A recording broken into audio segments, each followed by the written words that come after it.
नमस्कार सभी को। परीक्षा जंक्शन के इस प्लेटफॉर्म पे सभी का हार्दिक स्वागत है।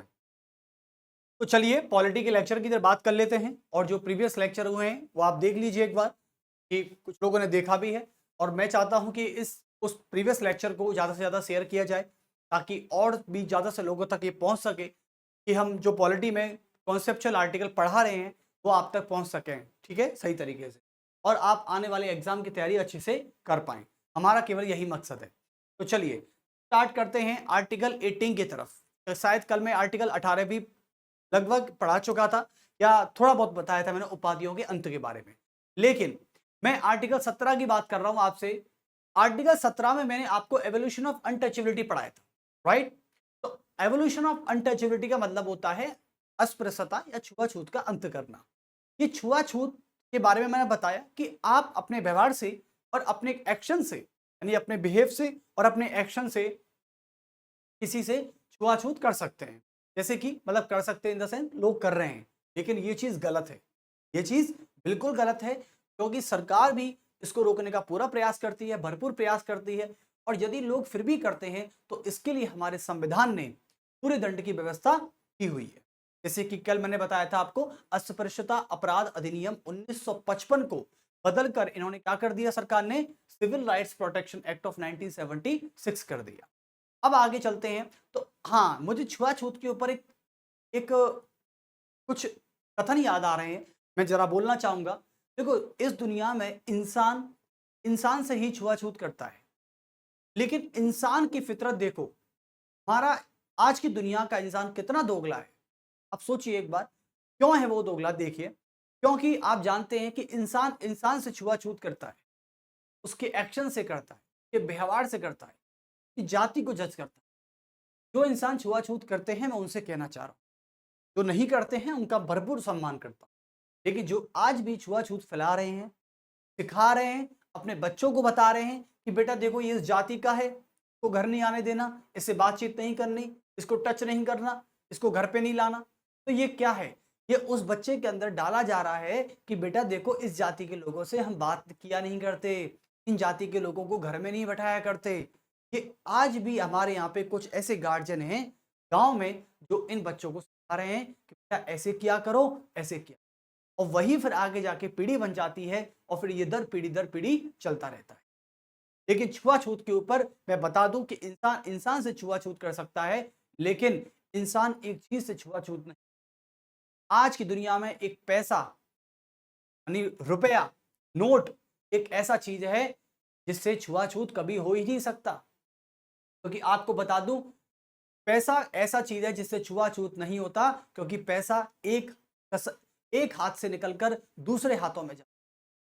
जब कोई ये नहीं कहता कि नहीं नहीं नहीं ये पैसा नहीं लूंगा क्योंकि उस हाथ से निकल के भी आया होगा। क्योंकि एक कहावत है ना कि एक 500 का नोट कसाई के हाथों से निकलकर मंदिर और मस्जिदों में चढ़ावे में चढ़ाया जाता है, तब कोई नहीं कहता ये छुआछूत है।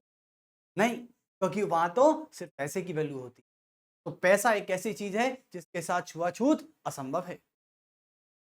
चलिए आगे चलते हैं आर्टिकल 18 की तरफ, और आर्टिकल 18 में हम बात कर लेते हैं उपाधियों के अंत के बारे में। हमारा है अनुच्छेद 18, और अनुच्छेद 18 में आता है उपाधियों का अंत, एवोल्यूशन ऑफ स्टेटस कह सकते हैं इसको, उपाधियों का अंत। देखो, उपाधियों का अंत कहने का मतलब यह है कि आपको पता है कि अंग्रेजों के समय में कुछ उपाधियां दी जाती थी, यानी हमारे भारतीय नागरिकों को भी दी गई थी, कुछ भारतीय भी थे और कुछ अंग्रेज भी थे। तो अंग्रेजों में जैसे हम बात कर लेते हैं, अंग्रेजी जो ऑफिसर हुआ करते थे, जैसे कि गवर्नर जनरल हुए, वॉरेन हेस्टिंग्स जिनका नाम था, गवर्नर जनरल का होना, लॉर्ड का होना, सर का होना, वायसराय का होना, ये सब उपाधि थी। जिनको आप लॉर्ड कहते थे, तो आप वायसराय कहते थे, ऐसे थे।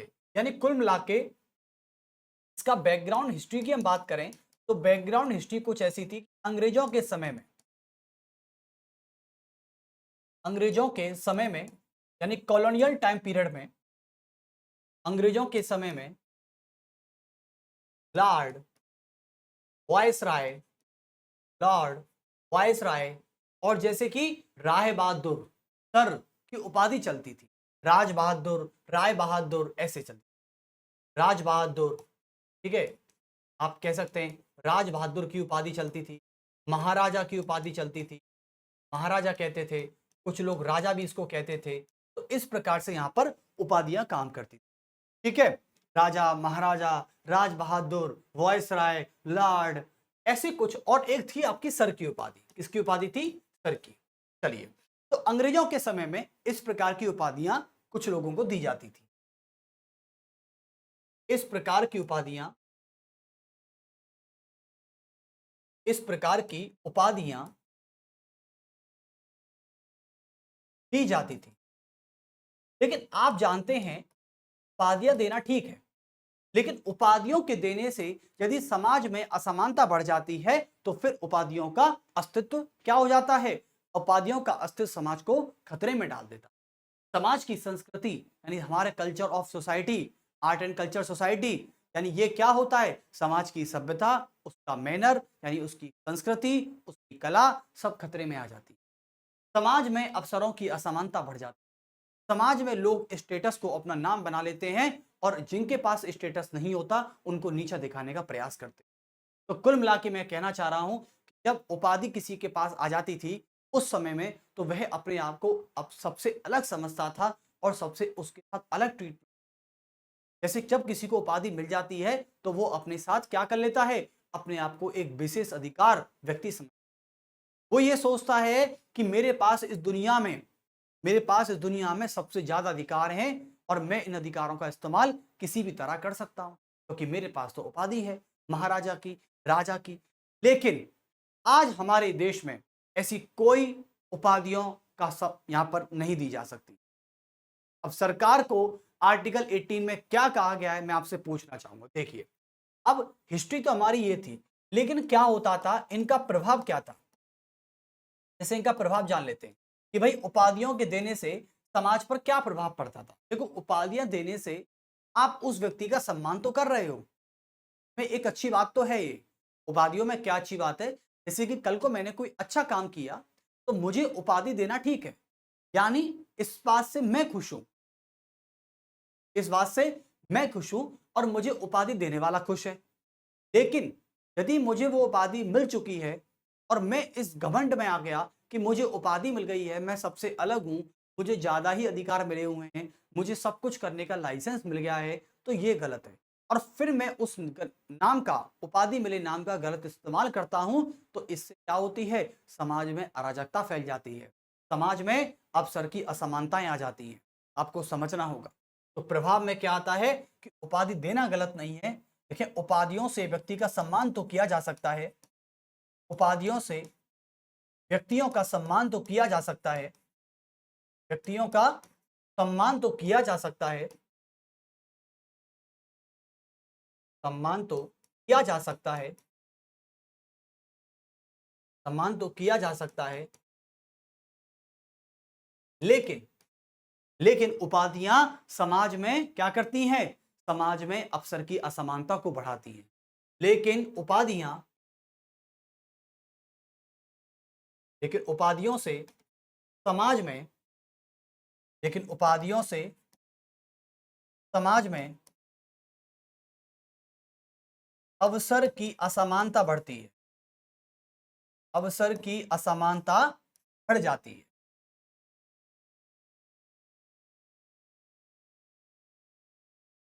समझ गए ना? अब जैसे हम बात कर लेते हैं अभी करंट के मुद्दे की। तो करंट का मुद्दा क्या था? अभी प्रधानमंत्री नरेंद्र मोदी ने क्या किया था कि जो कलेक्टर को, आईएएस को, जो लाल बत्ती की गाड़ी मिलती थी और खुद प्रधानमंत्री पे लाल बत्ती की गाड़ी हुआ करती थी, आप सभी को पता है। यानी पहले के टाइम पे जब नेता, लीडर जो थे, पॉलिटिशियन हुए, एडमिनिस्ट्रेटिव ऑफिसर हुए, जैसे आईएएस है, आईपीएस है, आईएफएस है, इनको लाल बत्ती की गाड़ियां दी जाती थी।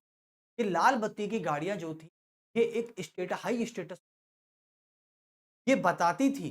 मैं मानता हूं कि कलेक्टर है, वो कलेक्टर बना है तो उसको सम्मान के तौर पर लाल बत्ती दी जा रही है, लेकिन उस लाल बत्ती का इस्तेमाल गलत तरीके से होने लगा। आप जानते हो ना, यानी लाल बत्ती, लोग, दुनिया इसको क्या एक खेल समझने लग गई। यानी कोई भी छोटा छोटा मोटा नेता सरपंच है तो वो लाल बत्ती लगा रहा है, कोई यूनियन प्रेसिडेंट का नेता है, यूनियन प्रेसिडेंट मतलब कोई छात्र संघ कॉलेज का अध्यक्ष है, तो वो भैया लाल बत्ती लगा रहे हैं। अब सोचिए, कॉलेजों में जो एक एक साल को प्रेसिडेंट के इलेक्शन होते हैं ना, वो जीतने के बाद लाल बत्ती लगा रहे हैं। यानी इस प्रकार से हमारे देश में इस लाल बत्ती का प्रयोग एक स्टेटस को शो करने के लिए किया गया, एक दुरुपयोग करने के लिए किया गया। इसलिए प्रधानमंत्री नरेंद्र मोदी ने अपने दूसरे टर्म में अपने दूसरे टर्म में अपने सहित यानी प्रधानमंत्री की गाड़ी सहित राष्ट्रपति की गाड़ी से भी लाल बत्ती की गाड़ी, वो लाल बत्ती को हटा दिया गया। लाल बत्ती, लाल बत्ती कितनी खूबसूरत लगती थी पहले। सारे नेता यानी सारे एमपी और सारे एमएलए पहले लाल बत्ती की गाड़ी में चलते, लेकिन अब लाल बत्ती बिल्कुल भी नहीं। आपने देखा ये चेंज हमारे भारत में कितना बड़ा परिवर्तन है। यानी सब बराबर है, कोई बड़ा नहीं है। हाँ, पद में बड़ा हो सकता है, लेकिन प्रतिष्ठा के साथ जीने का सभी को अधिकार हो। प्रतिष्ठा में तो झोंपड़ी में रहने वाला प्रत्येक व्यक्ति का भूखा है, उसे भी सम्मान चाहिए। आप उससे ये नहीं कह सकते कि भाई क्या करोगे सम्मान का। ठीक है, तो ये बात समझे आप।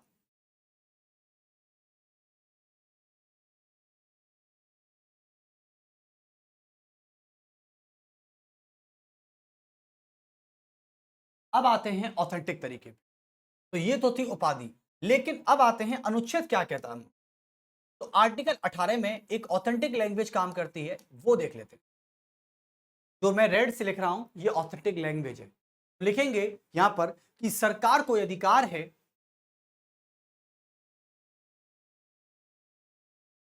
सरकार को यह अधिकार नहीं है, सरकार को यह अधिकार नहीं है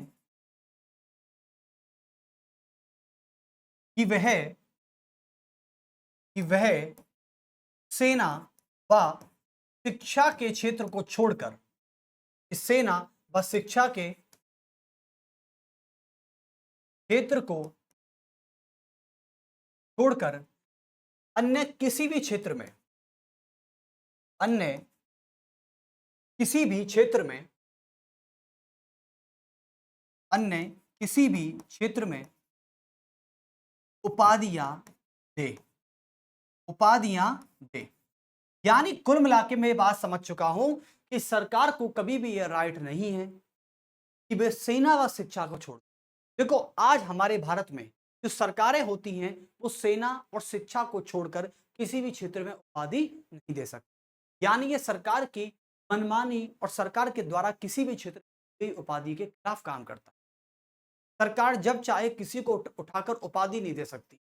आपको मैं बता दूं, सरकार भी चाहे तो जिले के किसी व्यक्ति को राजा या महाराजा नहीं बना सकती, उसको वायसराय नहीं बना सकती। ये उपाधि है, सर की उपाधि नहीं देती।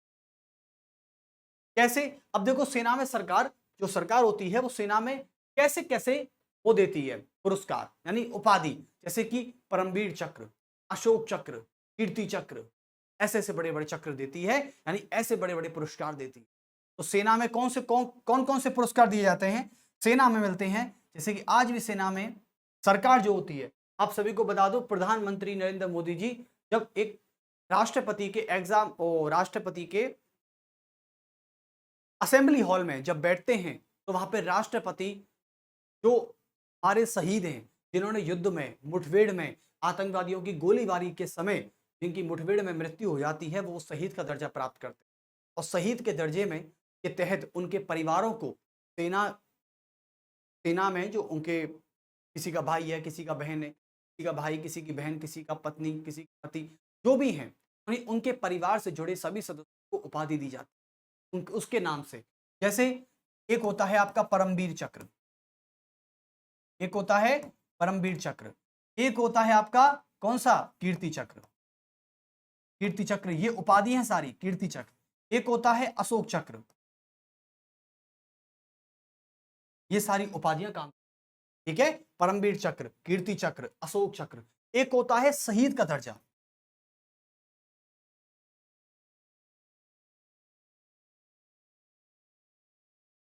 आप कभी कहीं भी जाइए, जयपुर जाइए, दिल्ली जाइए या बॉम्बे जाइए, बैंगलोर जाइए, कहीं भी जाइए, पूरे भारत में आप जब कहीं सॉरी, तो कहीं भी जाइए आप, आपको क्या लगता है जब आप कहीं भी निकलते हैं तो कभी कभी आपने देखा होगा बाहर की इस दुनिया में रोड के नाम, जो रोड होती हैं हमारे, जो ट्रांसपोर्ट जहां पर चलता है, रोड ट्रांसपोर्ट जहां पर है, तो रोडों के नाम कभी कभी शहीदों के नाम पर किए जाते हैं। जैसे हम जयपुर में जहां रहते थे, तो जयपुर में हम जहां रहते थे उसके सामने वाला ये फ्रंट में जो रोड था, ये बहुत बड़ा हाईवे था, तो वहां पे क्या था, उस रोड पे एक शहीद अशोक सिंह के नाम पर वो रोड थी। इसका मतलब यह है कि अशोक सिंह जो थे वो किसी भी तरह शहीद हुए देश के लिए, उसके अलावा उनके नाम के आगे शहीद लिखा गया और उस रोड का नाम अशोक, शहीद अशोक सिंह। कुल मिला के सैनिक शहीद हो जाते हैं, उनके नाम के आगे शहीद लगता है, क्यों? क्योंकि ये उपाधि है, ये एक सम्मान भी है। चलिए, उसके अलावा शिक्षा की हम बात करें तो शिक्षा में दी जाती है डॉक्टरेट की उपाधि। किसकी? डॉक्टर की उपाधि। आप सभी को पता है डॉक्टर की उपाधि शिक्षा में दी जाती नहीं दी जाती। जैसे कि जब कोई पीएचडी कर लेता है तो पीएचडी के बाद या कोई एमबीबीएस की पढ़ाई पूरी कर ले तो डॉक्टर की उपाधि ऑटोमेटिक लग जाती है। और डॉक्टर की उपाधि उस समय इन डॉक्टरों की हाइपोक्रेटिक शपथ होती है। जो एमबीबीएस वाले डॉक्टर होते हैं उनकी एक हाइपोक्रेटिक शपथ दी जाती है, उनके बाद इन्हें डॉक्टर की उपाधि मंच पर थमा दी जाती है। आज से आप डॉक्टर हैं, ठीक है, मेरे तो हर कोई डॉक्टर बन जाएगा। चलिए, तो आप यहाँ सेना और शिक्षा को याद रखना कि सरकार केवल सेना व शिक्षा में ही उपाधि दे सकती है और किसी भी क्षेत्र में उपाधि नहीं दे सकती। चलिए, आप पूछेंगे सर उपाधि में और सम्मान में क्या फर्क है? ये बात तो पूछने लायक भी है। देखो, सम्मान जो होता है, सम्मान और उपाधि में लगभग लगभग छोटा सा फर्क है, बस ज्यादा फर्क नहीं है। लगभग होने को तो दोनों सिमिलर हैं। उपाधि भी किसी को सम्मान व्यक्त करने के लिए दी जाती है और सम्मान तो है ही सम्मान है अपने आप। तो सम्मान और उपाधि में इतना सा फर्क है कि जो व्यक्ति सम्मान का इस्तेमाल करेगा, यानी जिसको सम्मान दिया जाएगा, वो नाम के, अपने नाम के आगे कभी भी उसका इस्तेमाल नहीं कर सकता, ठीक है, और जिसको कभी भी छीना जा सकता है। सम्मान वो है, यानी जैसे आज आप मान लो किसी का सम्मान करते हो, तो किसी का सम्मान जिंदगी भर इसलिए तो करते हो क्योंकि सामने वाला आपके साथ अच्छा है या आपकी इज्जत करता है, वो अभी तो आप उसका सम्मान कर रहे हो जिंदगी भर। लेकिन मान लो जिंदगी भर आप उसका सम्मान नहीं कर पाए, तो इसका केवल एकमात्र कारण हो सकता है कि भाई सामने वाले इंसान ने आपकी इज्जत नहीं की, अभी तो आप उसका सम्मान नहीं कर पा रहे हो। जैसे पहले क्या होता था, पहले एक कहावत चलती थी कि भाई यार पहले मैं उसका बहुत सम्मान करता था, बहुत अच्छा दोस्त था मेरा, लेकिन आज तो मैं उसको पूछता भी नहीं। ऐसा ही है, बेकार है, नीच प्रवृत्ति का, ये बोल देते हैं। इसका मतलब ये हुआ कुल मिला के, ये क्या कहना चाह रहे हैं कि पहले मैं उसका सम्मान करता था क्योंकि वो मेरा सम्मान करता, सम्मान के बदले सम्मान, खून के बदले, ये कहावत थी इसलिए। तो कुल मिला के सम्मान जो होता है, सम्मान को छीना भी जा सकता है और इसे अपने नाम के आगे कभी इस्तेमाल नहीं कर सकते। एक हम बात की जाता है, एक होता है उपाधि। उपाधि जब एक बार किसी को मिल जाती है तो उससे आप उपाधि को छीन नहीं सकते जब तक वो उस उपाधि को ना लौटाए स्वेच्छा से। जब तक वो स्वेच्छा से, जैसे कल को मुझे मान लो राजा की उपाधि मिल गई, तो जब तक मैं राजा की उपाधि को देने वाले को नहीं लौटा दूंगा तब तक वो मेरे नाम के आगे हमेशा लगती है। और उपाधि का एक खास बात होती है कि नाम के आगे हमेशा जुड़ती है और नाम के आगे जुड़ने से उस व्यक्ति में ऑटोमेटिकली एक घमंड आ जाता है। देखो मेरे नाम के आगे एक और जुड़ती, जैसे कल को मान लो किसी आप व्यक्ति से मिलते हो, डॉक्टर से मिलो, कब उसे आप नाम से नहीं पुकारते, क्या कहते हो? डॉक्टर साहब, अरे डॉक्टर साहब आ गए, डॉक्टर साहब आ गए। तो ये क्या है? या डॉक्टर फलाना, डॉक्टर रमेश सिंह आ गए, डॉक्टर कैलाश जी आ गए, तो नाम के आगे ऑटोमेटिकली डॉक्टर लग जाता, वो आपके साथ हमेशा रहेगा डॉक्टर। एक होता है शहीद, अरे यार शहीद परमवीर सिंह के पिताजी आए हैं, ऑटोमेटिक शहीद लग। उपाधियां हमेशा आपके नाम के आगे जुड़ी रहती हैं, आपसे उसे कोई नहीं छीन सकता जब तक आप स्वेच्छा से उस उपाधि को ना लौटा दें, ठीक है। और सम्मान जो होता है ये कभी भी सरकार द्वारा छीना जा सकता है और इसे अपने नाम के आगे कभी इस्तेमाल नहीं किया जाता।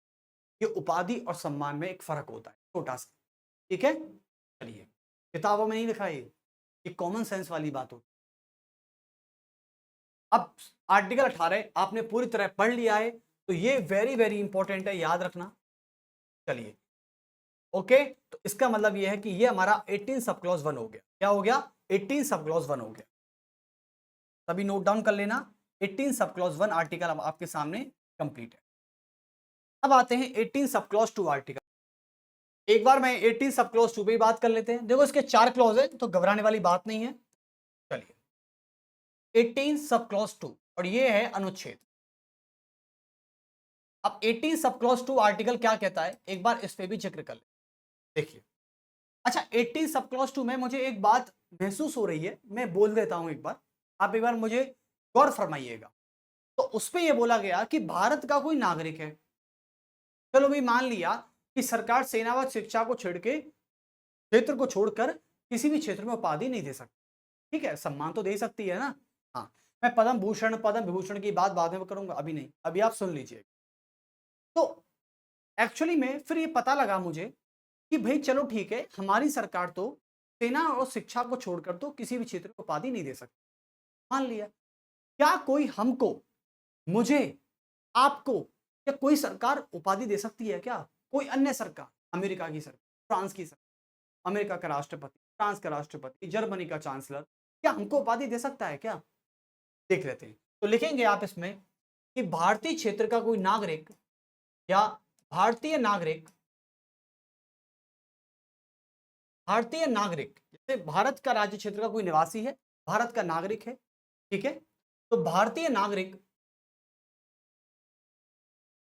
भारतीय नागरिक भी राष्ट्रपति की पूर्व अनुमति के बिना, राष्ट्रपति की पूर्व अनुमति के बिना, पूर्व अनुमति के बिना, पूर्व अनुमति के बिना, पूर्व अनुमति के बिना किसी अन्य विदेशी क्षेत्र की सरकार से, किसी अन्य विदेशी क्षेत्र की सरकार से, विदेशी क्षेत्र की सरकार से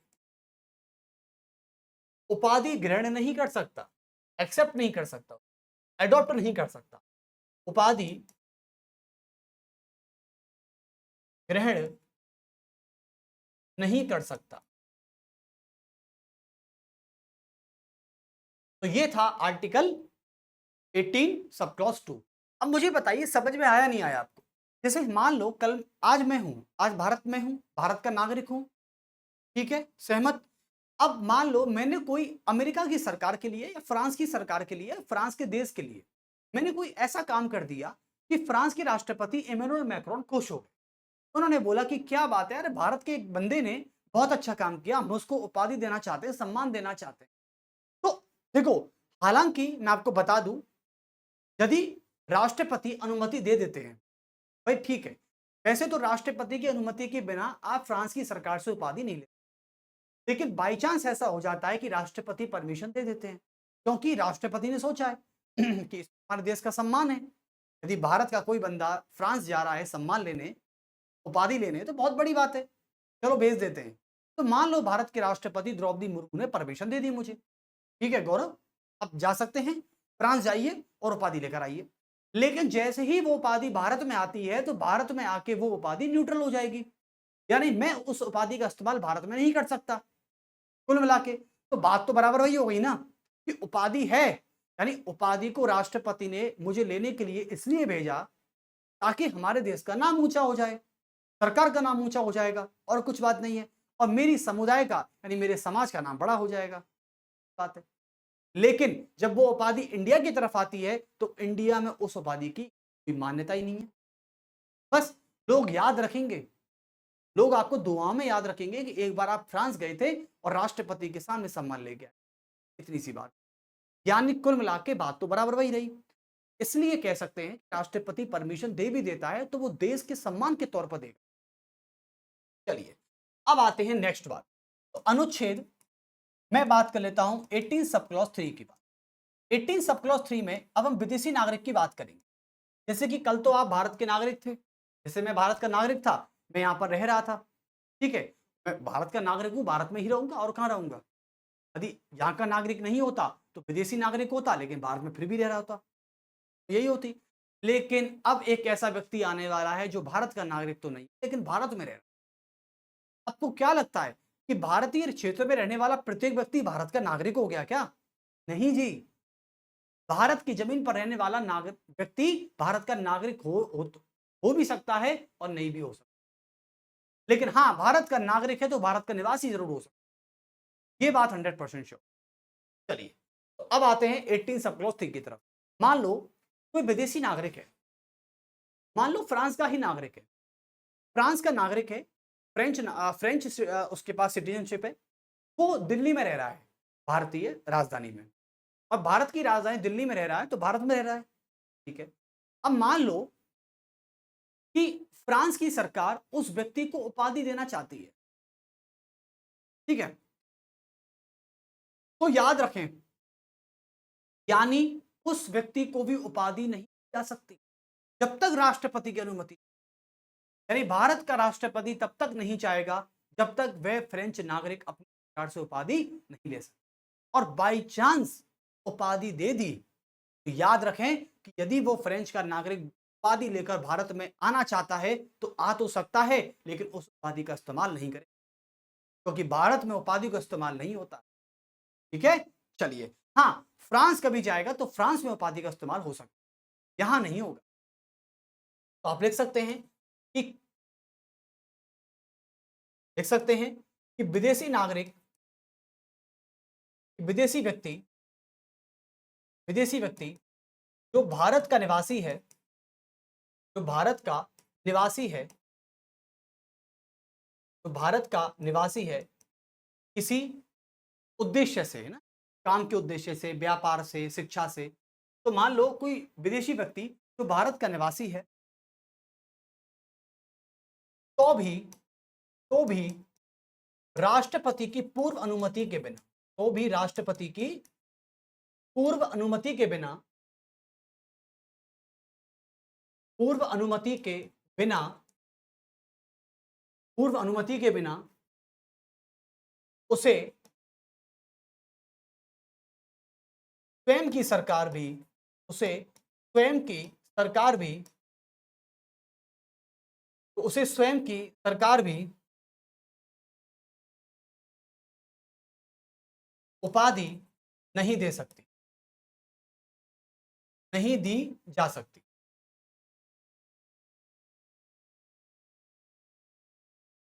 वेरी गुड, बहुत अच्छे। चलिए, तो आप और एक 18 सब क्लॉज 4 की बात कर लेते हैं।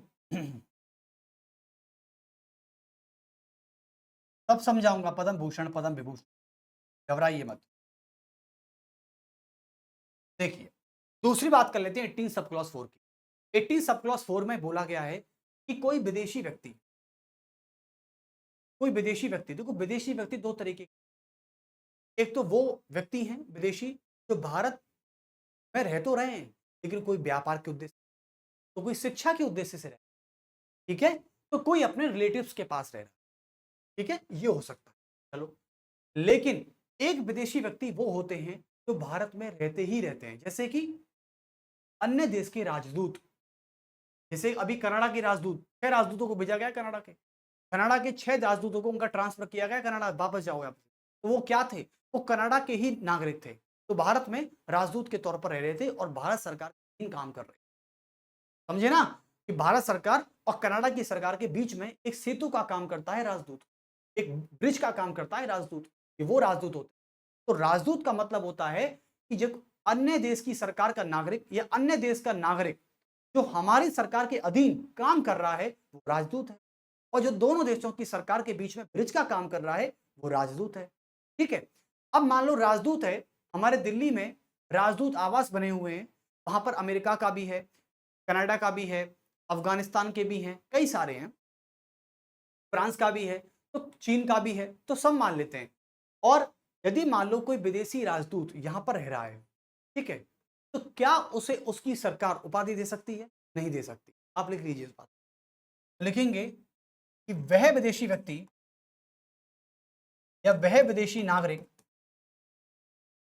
वह विदेशी नागरिक जो भारत जो भारत सरकार जो भारत सरकार या किसी अन्य राज्य सरकार या किसी अन्य राज्य सरकार के अधीन कार्यरत है, अधीन कार्यरत है, तो भी उसे राष्ट्रपति की पूर्व अनुमति के बिना, तो भी उसे राष्ट्रपति की पूर्व अनुमति के बिना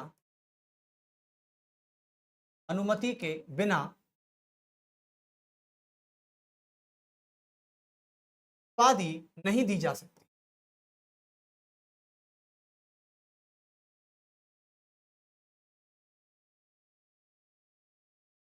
चलिए, बहुत अच्छे। चलो अब आते हैं एक बार, अच्छा अभी मुझे एक बात याद आ रही है कि हमारे जो फ्रेंड्स हैं बड़े अकेले हैं,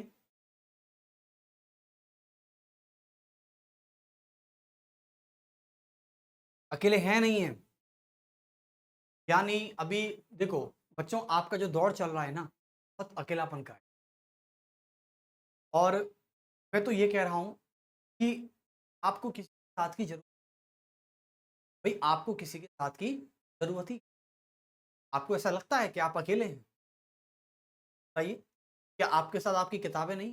लेकिन फिर भी जब आदमी उलझते उलझते किसी भी चीज में उलझ जाता है, जैसे कि पढ़ाई में उलझ या अपनी नौकरी में उलझ गया, तो फिर उसे किसी भी चीज के पास होना, दूर होना, फर्क नहीं पड़ता कौन मेरे पास है और कौन मुझसे, सीरियसली बता रहा हूँ।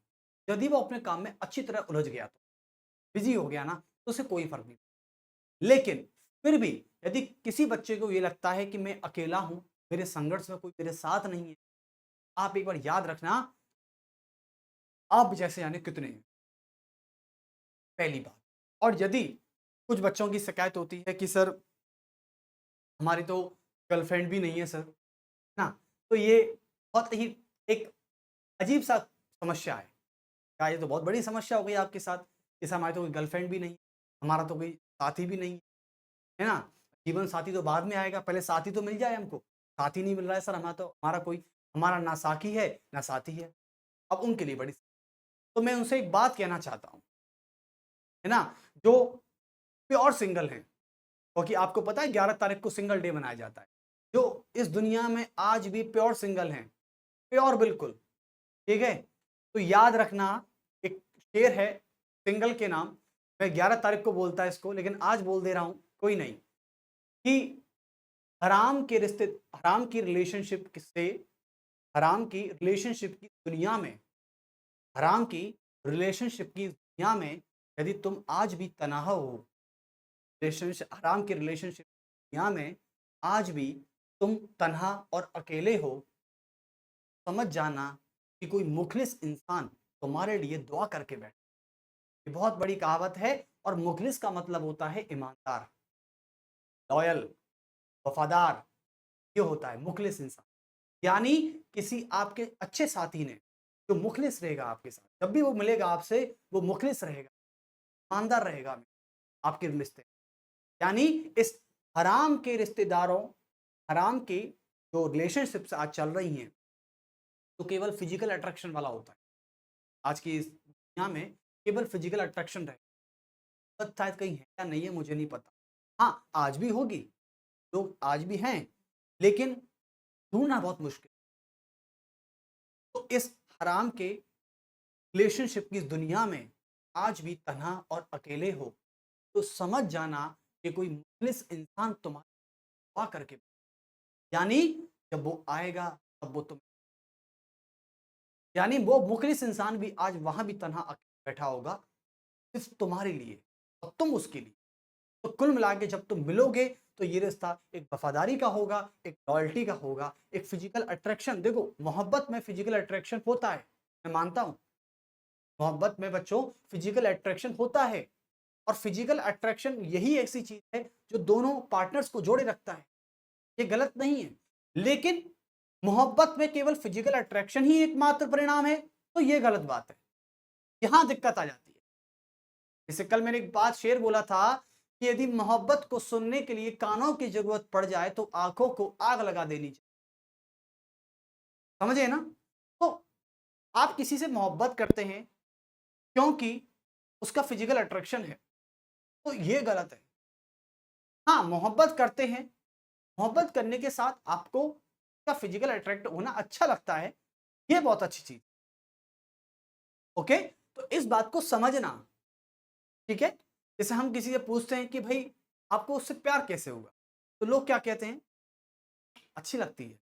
बोला अच्छी लगती है, sense, what is the sense, क्या है sense, what is your sense, भाई आपका मतलब क्या है इस चीज से। आंखों से अच्छी लगती है, गालों से अच्छी लगती है, भाई कहाँ है, क्या है ये एकदम बाह्य हाथ है, भाई अच्छी लगती है, ये बाह्य हाथ है। एक होता है इंसान को नेचर में अच्छा लगता है भाई, और कुछ ऐसे हैं तो फिजिकल अट्रैक्शन अच्छा। तो मैं यही कह रहा हूं कि आज के इस रिलेशनशिप से दूरी रहें तो अच्छा। लेकिन हाँ, जब कभी भी आपकी लाइफ में कोई मुखलिस इंसान जरूर आए, प्लीज उसे भी उसकी सजा मत दीजिए, तो अपना लीजिएगा, क्योंकि वो आया है लंबे समय। चलिए, तो अकेले नहीं हैं आप, आपके साथ बहुत लोग हैं, आपके इर्द गिर्द हैं, आपको भी नोटिस कर रहे हैं। कभी कभी हमको भी महसूस, को भी कोई नोटिस कर, सीरियसली। लेकिन आप इस दुनिया में कहीं बैठे हैं, चाहे आप चौराहे पे बैठ जाइए, आप चौराहे पे बैठे हैं और आप किसी को नहीं जानते, तो मैं बता रहा हूं, गारंटी है, चौराहे पर जब आप बैठे हैं और आप किसी को नहीं जानते, अनजान शहर, लोग आपको ना जानते हुए भी 10 लोग आपको नोटिस करके जाएंगे ही जाएंगे, ये हकीकत है। और जबकि मैं वो 10 लोग बता रहा हूं जो आपको जानते भी नहीं। वेट करिए, कहते हैं ना, लेट्स वेट एंड वॉच। तो चलिए 18 सब क्लॉज 4 तक हम हो चुके हैं, लेकिन इसके ऊपर एक नोट लिख लीजिए आप, क्योंकि बहुत ही इंपॉर्टेंट हो सकता है। मैं नोट बता देता हूं इसमें क्या नोट है। देखो नोट ये है बच्चों कि एक नोट हमारे पास आया, ये 500 का नोट नहीं है या 10 का नोट नहीं है। एक नोट वो नोट है जो हमको 500 और 10 जैसी गड्डियां दिला सकता है। कैसे? जब आप इस नोट को अच्छे से पढ़ेंगे तब एग्जाम हॉल में इसको क्लियर करेंगे, और एग्जाम हॉल में क्लियर करने के बाद तो आपकी सैलरी आएगी पहली, वो 500 नोटों की गड्डियों से भरकर आएगी। ये वो नोट नहीं है, नोट दिलाने के काबिलियत रखता है, ठीक है। चलिए, तो अब बात करते हैं ये बात। नोट में ये कहा गया, और बच्चे ने भी पूछा मुझसे, ऐसी बात नहीं है, एक बच्चे ने पूछा ऑफलाइन बैच में कि सर ये बताइए कि पद्म भूषण, पद्म विभूषण, पद्म भूषण, पद्म विभूषण और पद्म श्री और भारत रत्न क्या है सर? ये उपाधि है, ये अवार्ड है, ये सम्मान है, क्या है सर? हमें समझ में नहीं आता, बताइए क्या है, क्या हो सकता है? याद रखना, सुप्रीम कोर्ट में इसमें जब जजमेंट आया तो सुप्रीम कोर्ट ने जजमेंट दिया है कि पद्म भूषण, पद्म श्री और पद्म विभूषण जैसे और भारत रत्न जैसे सम्मान एक उपाधि नहीं है, बल्कि वो सम्मान है। और याद रखना, यदि कोई व्यक्ति इनका इस्तेमाल गलत तरीके से करेगा तो ये सम्मान वापस भी लिया जा सकता है। कल को ये मत सोचना कि मुझे तो इंडिया का हाईएस्ट सिविलियन अवार्ड मिल गया, भारत रत्न, अब तो मैं कुछ भी करूं, मुझे क्या कहने वाला, ना मुझे पुलिस गिरफ्तार कर सकती है, ना मुझे कोर्ट सजा दे सकती है। तो ये मत सोचना कभी, क्योंकि भारत रत्न जिन जिनको भी मिला है, यदि वो इसका गलत इस्तेमाल करेंगे तो याद रखें उनसे ये भारत रत्न छीना जा सकता है, ठीक है। चलिए, बात को लिख लीजिए। आप कहोगे कि सर अब ये बताइए, कभी कभी हम ये देखते हैं न्यूज़पेपर में आता है कि अटल बिहारी वाजपेयी भारत रत्न प्रधानमंत्री, सर ये भी तो नाम के आगे इस्तेमाल हो रहा है कि भारत रत्न श्री अटल बिहारी वाजपेयी हमारे भारत के पूर्व प्रधानमंत्री, आज जयंती मनाई गई, ये क्यों इस्तेमाल हो रहा है? तो जबकि आपने तो बोला था कि उपाधि का इस्तेमाल तो कभी हम करेंगे ही नहीं। अरे ये उपाधि नहीं, अब आगे इस्तेमाल इसलिए हो रहा है, जब जब हमारे हमारे अच्छे सम्मान योग्य व्यक्तियों का नाम अच्छे काम के लिए लिया जाता है, तो ध्यान दिया जाए। आप कोई गलत काम के लिए तो भारत रत्न नहीं, जाहिर सी बात है। देखिए, तो लिखेंगे कि उच्चतम न्यायालय यानी सुप्रीम कोर्ट, और आप परसों आपको पता है कि 11 तारीख को हमारे सुप्रीम कोर्ट के chief justice of India DY Chandrachud retire होने वाले हैं। उन्होंने बहुत अच्छा बयान बोला। डीवाई चंद्रचूड़ बोलते हैं कि मेरे कार्यकाल में यदि मेरे रहते हुए किसी को हर्ट हुआ है तो प्लीज मुझे माफ कर देना, मेरा इंटेंशन कभी भी किसी को हर्ट करना नहीं था। वो बात ये बोल के गए हैं। और डीवाई चंद्रचूड़ हमारे सुप्रीम कोर्ट के सबसे काबिल न्यायाधीश रहे हैं। उनके रिटायरमेंट पर हम उनको बधाई देते हैं। उन्होंने जितने भी कार्यकाल किए, सबसे बड़ा मुद्दा राम मंदिर का उन्होंने ही निपटाया। जम्मू कश्मीर आर्टिकल 370 वहां से ही संवैधानिकता हुई। ईडब्ल्यूएस रिजर्वेशन उन्होंने ही संवैधानिकता प्रमाण दिया। बहुत बड़े बड़े इन्होंने केस सुलझाए हैं जो हर किसी के बस की नहीं थी। भाई साहब बताइए, राम मंदिर का इन्होंने सुलझाया, जम्मू कश्मीर से आर्टिकल 370 को इन्होंने वैध बताया। उसके अलावा तीसरा केस क्या था? इकोनॉमिकल वीकर सेक्शन 10% रिजर्वेशन, इन्होंने ही उसको कॉन्स्टिट्यूशन बेंच पर मोहर लगाई थी इसकी। तो डीवाई चंद्रचूड़ को हम नमन करते हैं, उनके रिटायरमेंट पर उनको बधाई देते हैं कि वो अपने इस जज से फ्री हो चुके हैं। अब वो जो जिंदगी बताएंगे अब वो सुकून वाली होगी। तो उन्होंने बहुत अच्छा काम किया और इनके पिताजी भी इंदिरा गांधी के समय चीफ जस्टिस रह चुके हैं। तो हम उनको नमन करते हैं और उनके रिटायरमेंट पर उनको बहुत बहुत बधाई देते हैं। और अगले चीफ जस्टिस ऑफ इंडिया कौन होंगे? संजीव खन्ना 11 नवंबर को शपथ लेंगे। तो सुप्रीम कोर्ट उच्चतम न्यायालय के अनुसार सुप्रीम कोर्ट के अनुसार पद्म विभूषण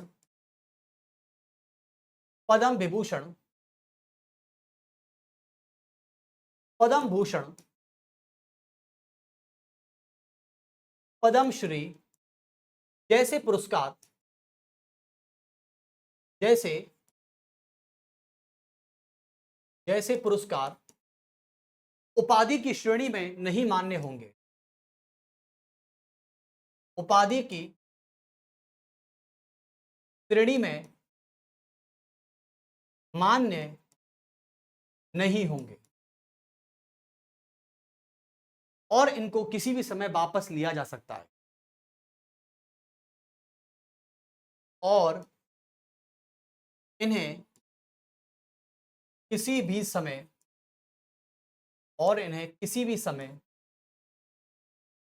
वापस लिया जा सकता है।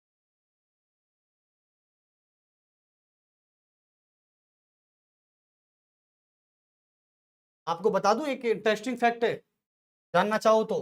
पता है इन पुरस्कारों की शुरुआत कब की गई थी? जैसे कि जो पद्म भूषण है, पद्म भूषण हुआ, और जो ये पद्म विभूषण है, मतलब विभूषण बड़ा होता है, फिर भूषण आता है, फिर पद्मश्री आता है। थोड़ा क्रम में दिक्कत हो गया है, ठीक है, संभाल लेना। एक होता है पद्मश्री, तो पद्म भूषण, पद्म विभूषण और पद्मश्री जो पुरस्कार हैं, इनकी शुरुआत पता कब की गई थी? की शुरुआत 1954 में की गई। और 1954 में सरकार किसकी थी? पीएम नेहरू। कौन थे? पीएम नेहरू थे। चलिए, प्रधानमंत्री नेहरू थे उस समय। सरकार 1954 में इन पुरस्कारों की शुरुआत की गई थी। उसके बाद आपको मैं बता दूं, फिर 1977 में यानी 1977 में मोरारजी देसाई ने इनको खत्म कर दिया था। मोरारजी सरकार ने क्या कर दिया इनको? मोरारजी सरकार ने इनको फिनिश कर दिया था, को नहीं दिया गया था।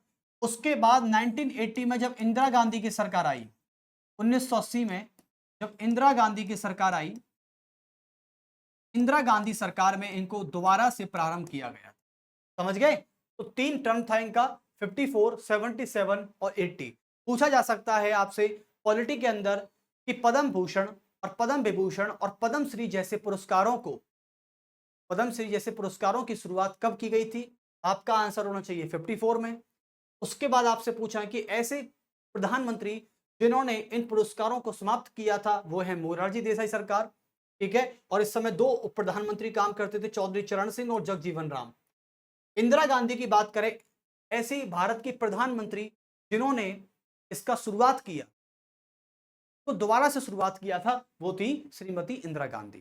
चलिए अब चलते हैं आर्टिकल 19 की तरफ बच्चों, क्योंकि अब आर्टिकल 19 बहुत इंपॉर्टेंट होने वाला है।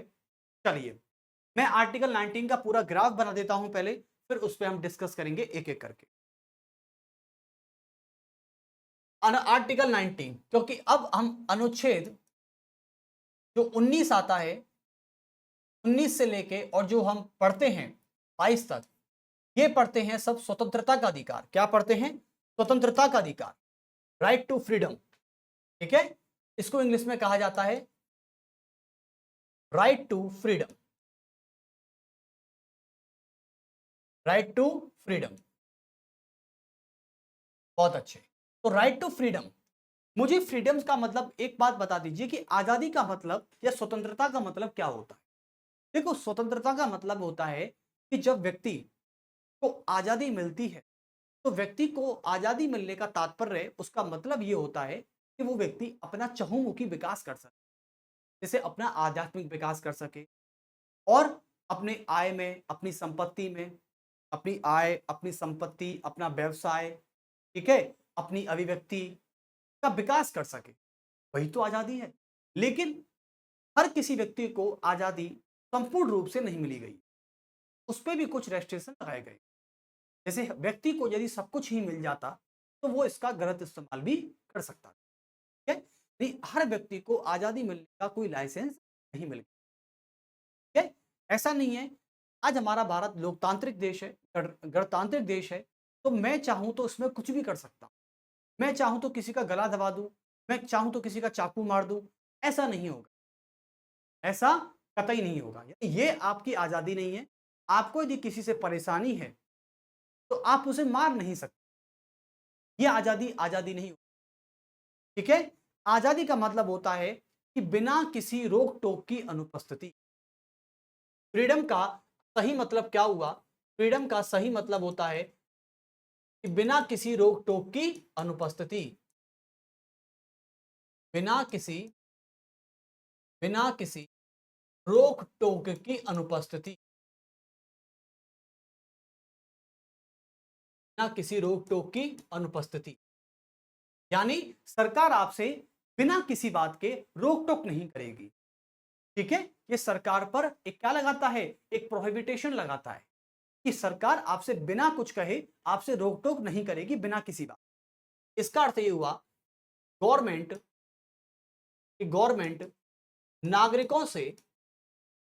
नागरिकों से बिना किसी बात के, बिना किसी बात के, बिना किसी बात के आप नागरिकों की स्वतंत्रता में हस्तक्षेप नहीं करेगी, हस्तक्षेप नहीं करेगी। तो ये बात बोली गई है, यानी सरकार का ये मतलब है कि वो कुल मिला के बिना किसी बात के, ऐसा नहीं है कि भाई कल को प्रधानमंत्री नरेंद्र मोदी ने बोले कि भाई सुनो, जब मैं ऑफिस जाता हूं तो मुझे बड़ी दिक्कत होती है ट्रैफिक में, कह दो सबसे दिल्ली वालों से 10 बजे ऑफिस कोई नहीं जाएगा। ये नहीं है। या फिर वो ये नहीं कह सकते कि यार ये मीडिया वाले और परेशान करते रहते हैं, मीडिया वालों से बोल दो रात के 10 बजे बाद काम नहीं करेंगे। ये गलत है कि आप किसी की आजादी नहीं छीन सकते। सरकार बिना किसी बात के किसी भी व्यक्ति की आजादी नहीं छीन सकती। ठीक है, चलिए तो ये आप अर्थ समझ गए इसका, बहुत अच्छे। और मैं आपको बता दूं हमारे संविधान में सब कुछ करने का और आजादी का मतलब ये भी नहीं होता। देखो हमारे यहाँ पे जो भारत में काम करती है, भारत में एक आजादी काम करती है जिसका नाम है सकारात्मक आजादी। क्या करती है? सकारात्मक, पॉजिटिव फ्रीडम, सकारात्मक आजादी काम करती है हमारे भारत में। नकारात्मक आजादी का मतलब होता है आपको तो आजादी मिली हुई है लेकिन आप दूसरी की आजादी, उसे कहते हैं।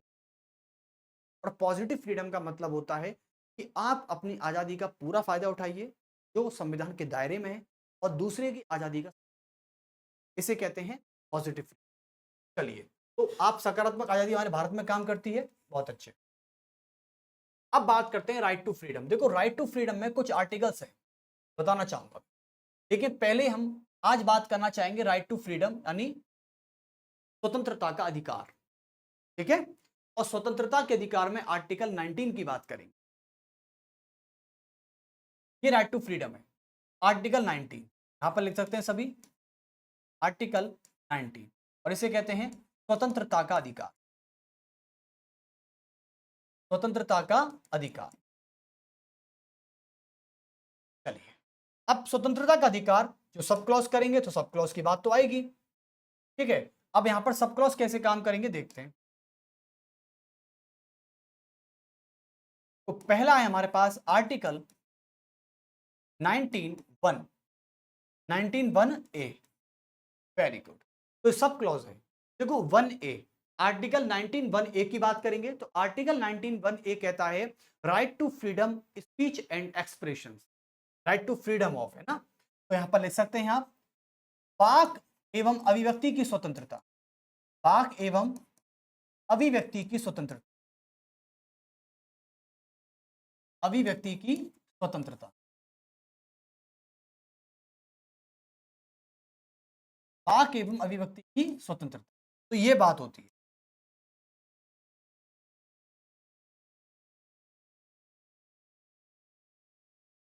उसके बाद नेक्स्ट आर्टिकल पढ़ लेते हैं। पहले कॉलम बना लेते हैं सबका, फिर हम बाद में क्लियर करेंगे एक।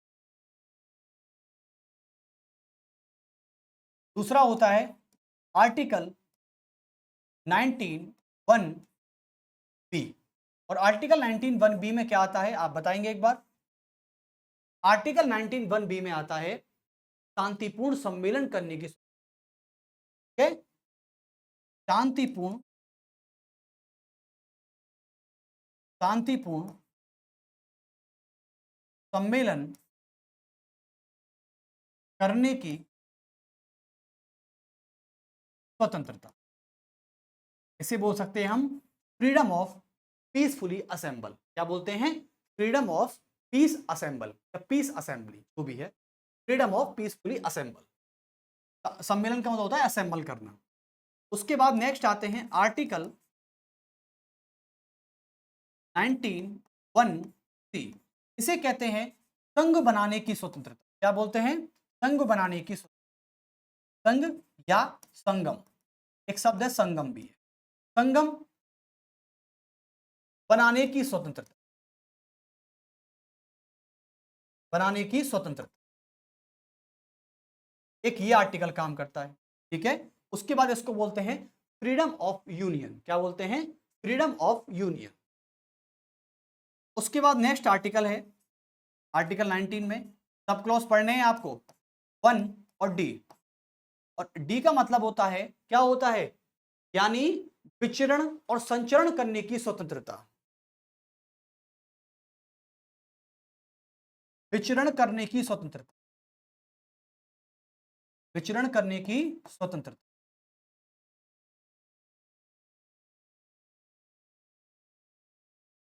ठीक है, तो इसका मतलब क्या हुआ? Right to freedom of movement. उसके बाद आपका नेक्स्ट आर्टिकल आता है आर्टिकल 19(1) की, इसे बोलते हैं right to freedom of residency, निवास करने की स्वतंत्रता, निवास करने की स्वतंत्रता।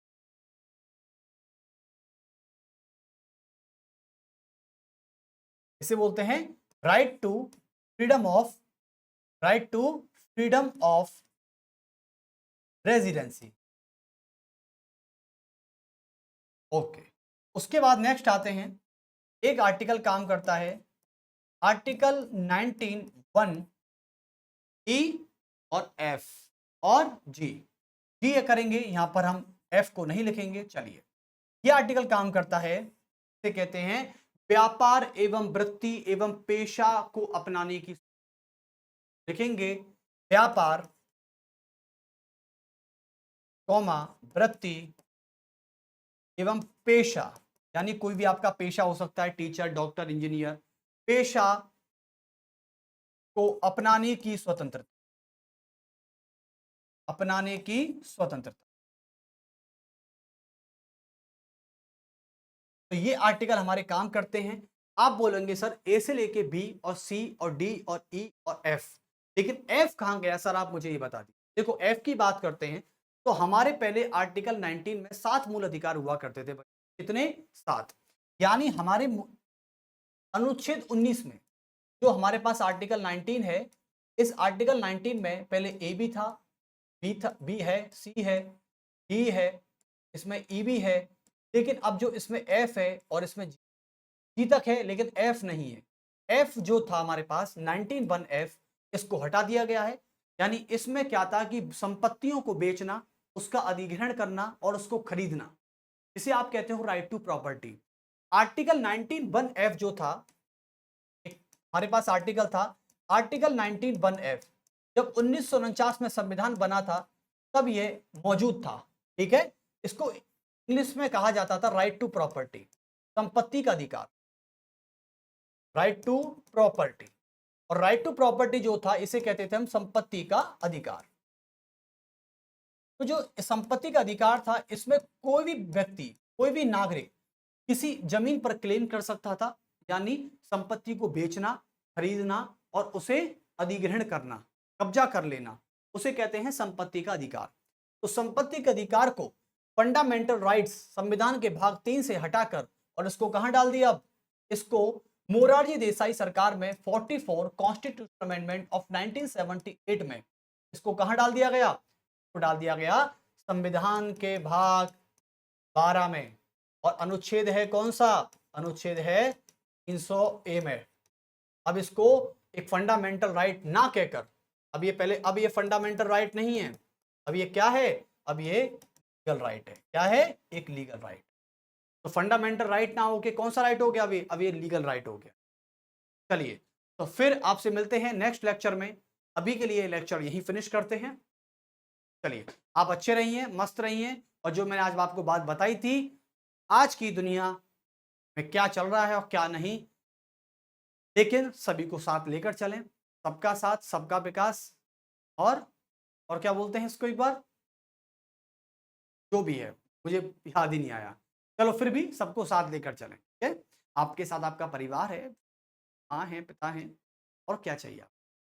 और सही साथी की बात, तो साथी भी आ जाएगा। साथी को पहले पढ़ तो लो, पहले साथी को रखने के लिए नौकरी तो ले लो। लड़कों पे तो बहुत जिम्मेदारियां होती हैं, साथी भी मिल जाएगा, साथी भी मिल जाएगा। चलिए, फिर मिलते रहेंगे, लेकिन हम आपसे मिलेंगे नेक्स्ट लेक्चर में। फिर मुलाकात होती है आपसे। चलो, नमस्कार।